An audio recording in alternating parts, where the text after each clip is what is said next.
Shalom. First and foremost, I want to give all praises, honor, and glory to Yahweh, Bahasham, Yahweh Shai, Bahasham, Racha Kodash. Double honors to the elders and the apostles of Great Millstone, and peace and blessings to the elect. And today we're going to go into the book of First Thessalonians, the 3rd chapter. Wherefore, when we could no longer forbear, we thought it good to be left at Athens alone. And so this is Paul continuing his writing to the believers in Thessalonica, right? And remember, ending off in the 2nd chapter, he was talking about how they so desired to come back and see them, but Satan hindered. So here in the NLT, it says, finally, when we could stand it no longer, we decided to stay alone in Athens, which really was mainly Paul that was alone in Athens, and sent Timotheus, our brother and minister of God, and our fellow laborer in the gospel of Hamashiach, to establish you and to comfort you concerning your faith. So that's why I mentioned that in the 1st chapter, that, you know, while Paul was there, he gave instruction for Timothy to go and to confirm and establish the believers there in Thessalonica, that no man should be moved by these afflictions, right? So nobody would be troubled in mind over the things that you have to suffer. For yourselves know that we are appointed thereunto, right? So it comes with the job, right? You know already that this is a part of the things to expect. For verily, when we were with you, we told you before that we would suffer tribulation.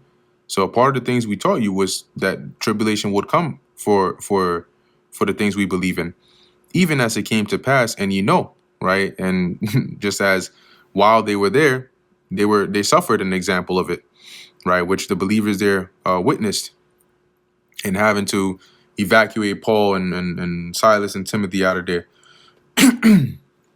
For this cause, and also, I forgot what chapter it's in, but remember what they did to Jason, right? And the other brethren that believed, who they thought Paul was at his house. They thought he was housing Paul, right? And they brought him, and basically he had to, you know, pay that amount to be let go, and, you know, all of those things. They were part of the afflictions that they had to suffer. For this cause, when I could no longer forbear, I sent to know your faith. That is, by sending Timothy to go and check up on you, lest by some means the tempter have tempted you and our labor be in vain, right? So he sent Timothy in hopes that, you know, Satan wasn't using anybody, be it those those wicked Jews that had persecuted him and got him out of there, right? Or those that were going around teaching something contrary to what Paul was teaching, to tempt them or deceive them and overthrow their faith. And in doing so, make the work that Paul had done to be in vain. But now when Timotheus came from you unto us and brought us good tidings, which is good news, of your faith and charity, and that's in Acts, was it 18, where it mentions that when Timothy and Silas came back to Paul, they brought him that news. And brought us good tidings of your faith and charity, and that ye have good remembrance of us always, desiring greatly to see us, as we also to see you.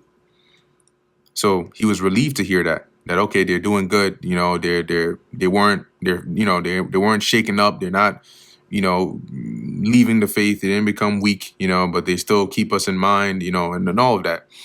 Therefore, brethren, we are comforted over you in all our affliction and distress by your faith. So in all the things that we are suffering, you know, we're comforted at least by your faith. For now we live if ye stand fast in the Lord.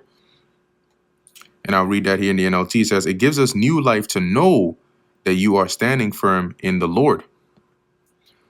That's a figure of speech. For what thanks can we render to God again for you? And what I mean by that is, you know, it's not like they died and lived again, right? But it's like a refreshing feeling to know that you're standing firm in the faith. For what thanks can we render to God again for you? For all the joy wherewith we joy for your sakes before our God. So how can we even thank the Lord, you know, for you, right? As it says, for all the joy wherewith we joy for your sakes. because they're so happy that, the believers there were continuing in the faith. Night and day, praying exceedingly that we might see your face and might perfect that which is lacking in your faith.